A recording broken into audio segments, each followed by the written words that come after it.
Hi guys, Ryu here, and let's talk about shortcuts in Blender. I'll give you the most useful and most commonly applied shortcuts in Blender because it's simply impossible to give you all of them, it's just too many.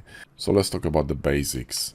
Shift A to add stuff to your scene, so cube, circle, empty, whatever you want, text, it's Shift A, everything is under here, curves, all that stuff, right? So let's add a cube.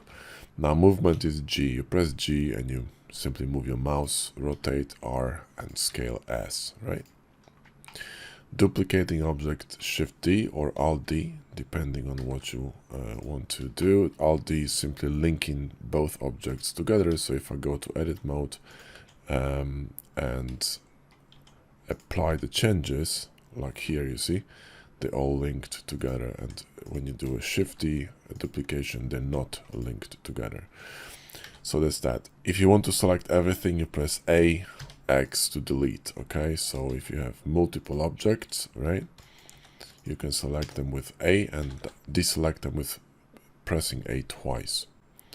Now in edit mode, if you want to select one object, you click on it. If you want to select two, you simply hold shift and click, so just like in Windows, X and delete. Now if you want to go to an edit mode, you simply have to press tab and then you have to choose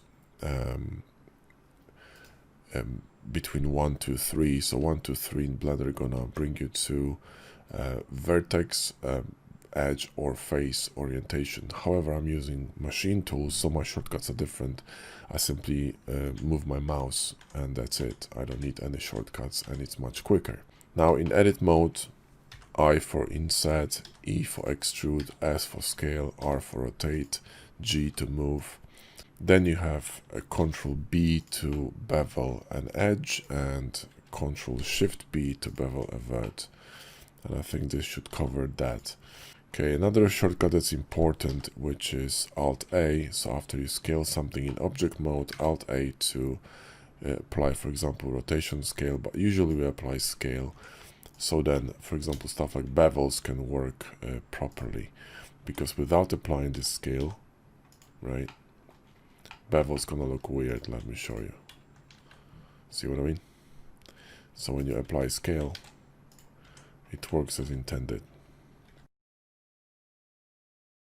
Now camera movements, right? So camera movements, when you hold middle button, you move your camera, you sort of rotate it, then scroll wheel or control and hold middle mouse button and move up and down, or shift and pan with a middle mouse button pressed.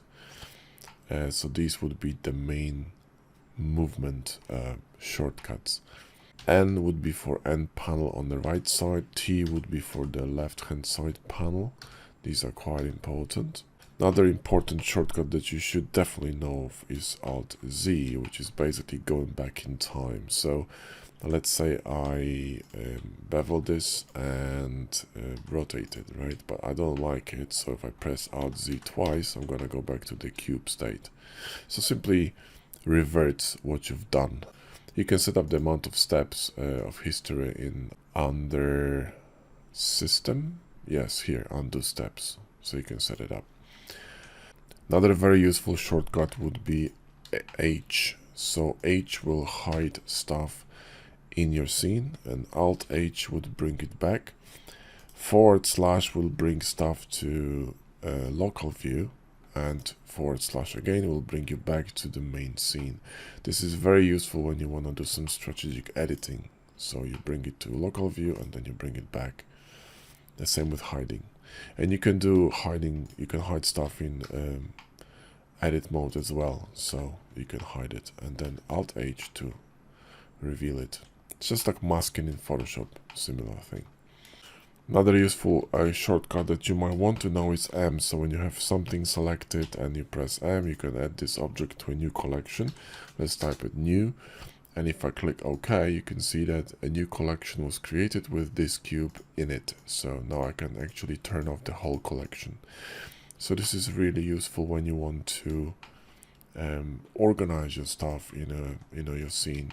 And then you can simply press M and choose a collection you want to bring that object to. That's very useful.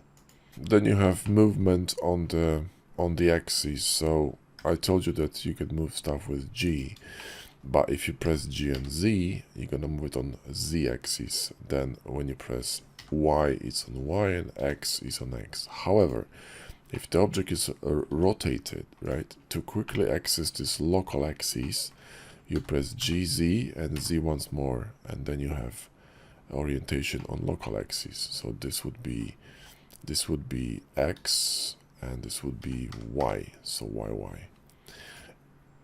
Alternately, if you want to move something really quickly, you can simply do it with a mouse. So G and simply hold your middle mouse button and move along whichever axis you want.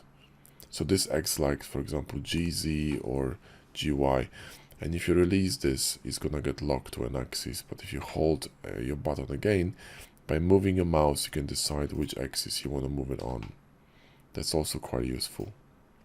The last shortcut I'll show you is parenting, which is a little bit more advanced. And let me show you how it works. So if I click on this cube and press Ctrl P, I can set parent to this object and keep transformation. I'm going to have this line selected here, you see.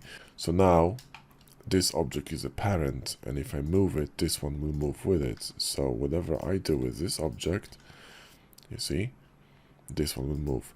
This is extremely useful when you, for example, have a cluster of objects, right? So let's duplicate this cube, okay? And you see the parenting has been duplicated as well, right? So this has been duplicated, and I have all these, you know, small objects. Let's say I want to change material on all of them, right? All I need to do is click on Shift G and then select children, right? And I can change material on all of them, or for example, I don't know, rotate them or do whatever I want. Very convenient shortcut. This is a bit more advanced use, but I just wanted to show you that you can do a lot of cool stuff with shortcuts. That should cover the basics of the shortcuts in Blender. Thanks for watching.